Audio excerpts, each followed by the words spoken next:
তো নবী করিম সাল্লাল্লাহু আলাইহি ওয়াসাল্লাম বলছেন, এই ব্যক্তির কি কোনো ঋণ আছে? একজন সাহাবী বলেন, হ্যাঁ ইয়া রাসূলুল্লাহ, তো ঋণ আছে। নবীজি বললেন, তোমরা ওর জানাজা পড়ো, আমাকে ডেকো না। তোমরা ওর জানাজা পড়ে নাও, আমি জানাজা পড়তে চাচ্ছি না। আমি এখন কেমন করে আপনাকে বুঝাবো ঋণ কত ভয়ঙ্কর জিনিস।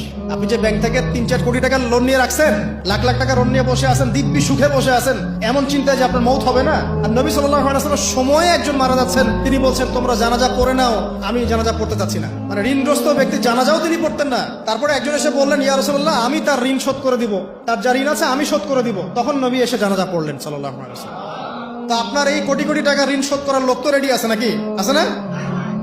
সমস্যা নেই, আপনার জানাজা পড়া হবে, আপনার মিলাদও হবে, আপনার একটা বড়সড় দোয়াও হবে ইনশাআল্লাহ। কিন্তু আল্লাহ পাক বলেছেন, শহীদ আল্লাহর পথে যুদ্ধ করে শহীদ হয়েছে, এই ব্যক্তির আত্মাও ঝুলে থাকে যতক্ষণ পর্যন্ত না তার ঋণটা শোধ করা হয়।